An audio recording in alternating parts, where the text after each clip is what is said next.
विपक्ष अंकुश नारायण, जो कि अपने तीखे सवालों के लिए जाने जाते हैं, उन्होंने भाजपा पर सीधा-सीधा आरोप लगाया है। उन्होंने कहा है कि भाजपा ने डेंगू के मरीजों के आंकड़ों में गड़बड़ी की है और डेंगू से होने वाली मृत्यु के आंकड़ों में भी बड़ी संख्या में गड़बड़ी की है। आइए सुनते हैं और उन्होंने क्या कहा। चिकनगुनिया के बड़े आंकड़ों का अंतर दिखाया और ये कहीं न कहीं धोखा भी है। क्या कहेंगे? देखिए, मैं तो आंकड़े बिल्कुल साफ-साफ सारे प्रकाशित आंकड़ों में से दिखा रहा हूं। जब दिल्ली के अंदर भाजपा पॉल्यूशन के आंकड़ों के अंदर अंतर दिखाती है, जब एक्यूआई लेवल के स्तर को गिराने का प्रयास करती है, वो भी मॉनिटरिंग टावर्स के आगे पानी छिड़क छिड़क के, वहीं दूसरी तरफ डेंगू, मलेरिया, चिकनगुनिया के आंकड़ों को भी छुपाने की कोशिश कर रही है। मैं आपके सामने दिखा रहा हूं।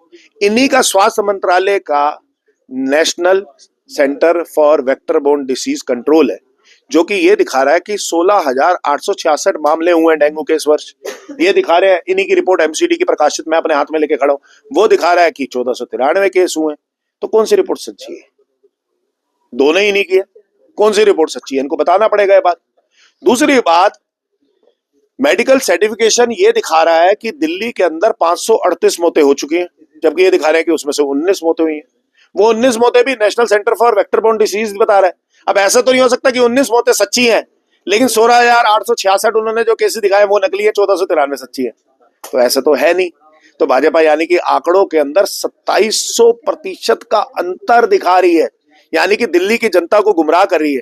एक तरफ तो मलेरिया, चिकनगुनिया और डेंगू के ऊपर कोई कंट्रोल मेजर्स उठाए ही नहीं, उस दौरान में एमटीएस कर्मचारी को जबरदस्ती स्ट्राइक पर बैठने के लिए मजबूर कर दिया।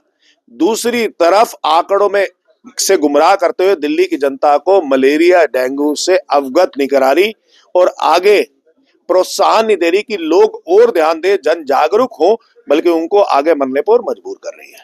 आप नेता प्रतिपक्ष एलओपी हैं, सदन में बैठे हैं, आपका अगला कदम क्या होगा? देखिए, मैं सदन के अंदर आवाज उठाऊंगा, 100% उठाऊंगा। शर्म आनी चाहिए मेयर राजा इकबाल सिंह को, और नैतिक रूप से मुझे लगता है मेयर राजा इकबाल सिंह को इस्तीफा दे देना चाहिए, क्योंकि हर एक चीज में गलत आंकड़े देते हैं वो।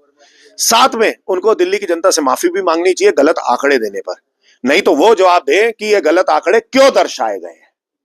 और साथ में मुझे लगता है दिल्ली प्रदेश अध्यक्ष वीरेंद्र सचदेवा को भी इस्तीफा देना चाहिए और उनको भी जवाब देना चाहिए कि ऐसे गलत आंकड़े क्यों दर्शाए गए। आप ही की एमसीडी, आप ही का स्वास्थ्य मंत्रालय, आप ही का national centre for vector borne disease control, आप ही के सारे बोर्ड हैं, और आप ही के बोर्ड एक कुछ और दिखा रहे हैं, दूसरे कुछ और दिखा रहे हैं। शर्म आनी चाहिए भाजपा को, और भाजपा दिल्ली की जनता को गुमराह कर कर सत्ता में बैठी है और ऐसी काबिज रहना चाहती है।